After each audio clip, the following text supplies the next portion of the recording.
اللہم فقہنا فی الدین،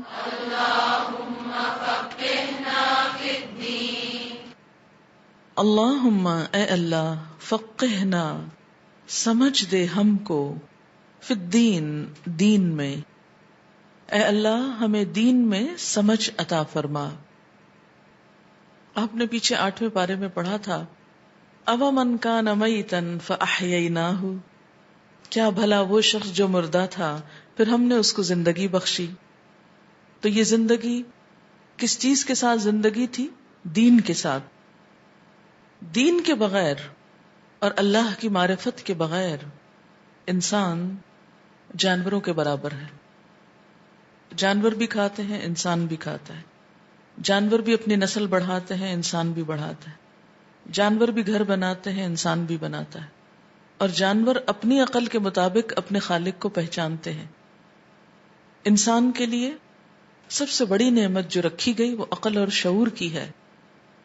جیسا کہ ایک روایت میں بھی آتا ہے، ایک حدیث کے مفہوم کچھ اس طرح ہے کہ اس پوری کائنات کے اندر اللہ تعالیٰ نے سب سے زیادہ خوبصورت چیز، سب سے بہترین چیز جو تخلیق کی وہ عقل ہے، جو انسان کو بخشی گئی۔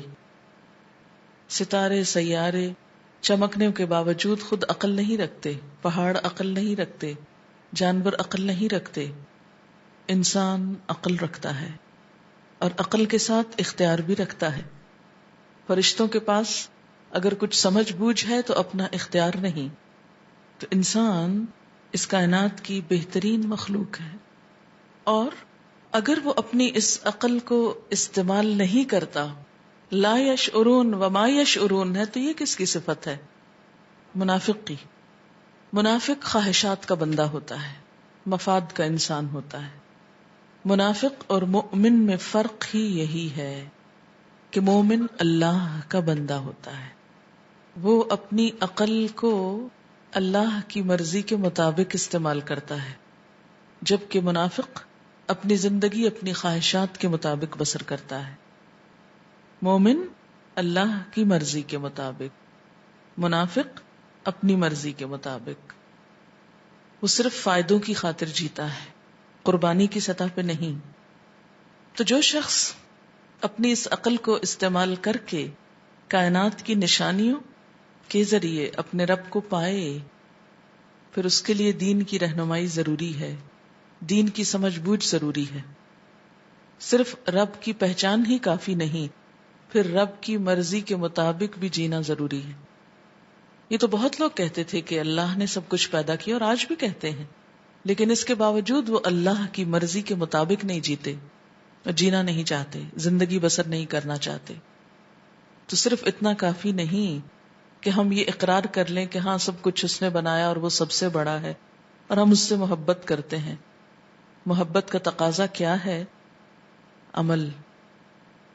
تو اس لیے جو شخص عمل کرنا چاہتا ہے اس کو علم ضروری ہے، اور خالی علم بھی گدھے کا بوجھ ہے۔ جیسے بنی اسرائیل کے بارے میں کہا گیا کہ مثل الذین حملوا التوراۃ ثم لم يحملوها کمثل الحمار يحمل اسفارا، کہ وہ لوگ جنہیں تورات اٹھوائی گئی پھر انہوں نے اس کو اٹھایا نہیں، یعنی اس کو سمجھا نہیں، اس میں سمجھ بوجھ نہیں پیدا کی، شعور استعمال نہیں کیا، ان کی مثال کیسے ہے؟ کمثل الحمار، گدھے کی طرح، یحمل اسفارا، جو بوجھ اٹھاتا ہے۔ گدھے پہ کتابیں لدی ہوں، ایسے ہی ان لوگوں پر کتابیں لدی ہوئی ہیں جو سمجھ بوجھ کے بغیر صرف جانتے ہوں۔ تو علم جاننے کا نام ہے، اور تفقہ اگلا درجہ ہے، شعور کی سطح پر جاننے کا نام، روح کے ساتھ، صرف کسی چیز کا خول نہیں، اس کا اندر بھی۔ یاد ہوگا آپ کو ایک مثال دی تھی کہ اگر بادام کو اس کے چھلکے سمیت آپ ساری زندگی بھی چاٹتے رہیں تو آپ کو کچھ فائدہ نہیں ہوگا۔ ہاں، اگر اس کے اندر کے حصے کو آپ تھوڑا بھی استعمال کریں تو اس کا ٹیسٹ بھی آئے گا اور اس کا فائدہ بھی ہوگا۔ تو ہمیں اپنی زندگی میں دین کے صرف ظاہریت کو نہیں لینا، صرف چند چیزوں کا علم ہونا کافی نہیں، صرف الفاظ کے معنی رٹ لینا کافی نہیں، اس کا فہم اور اس کی سمجھ بوجھ نہایت ضروری ہے۔ اس کے لیے کوشش کے ساتھ ساتھ دعا ضروری ہے۔ دعا کے بغیر، اللہ سے تعلق کے بغیر اللہ کا دین سمجھا نہیں جا سکتا۔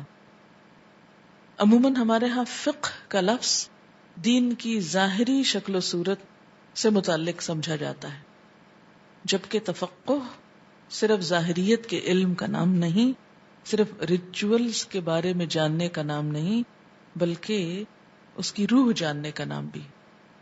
تو اس شعور کے ساتھ اس دعا کو پڑھیں کہ اللہ تعالیٰ صرف علم نہیں، علم تو ہو لیکن اس کے ساتھ سمجھ بھی ہو، شعور کی سطح پر۔ اب دیکھیں کہ ناسمجھ انسان ویسے بھی ناپسندیدہ ہوتا ہے، اور اگر علم کے ساتھ ناسمجھ ہو، کوئی شخص علم رکھتے ہوئے ناسمجھ ہو تو وہ زیادہ خطرناک ہوتا ہے، یعنی جانتے ہوئے بھی ناسمجھی، یہ چیز دین کو نقصان دیتی، لوگوں کو دین سے دور کر دیتی۔ اس لیے یہ دعا بہت اہم ہے۔ اللہم فقہنا فی الدین،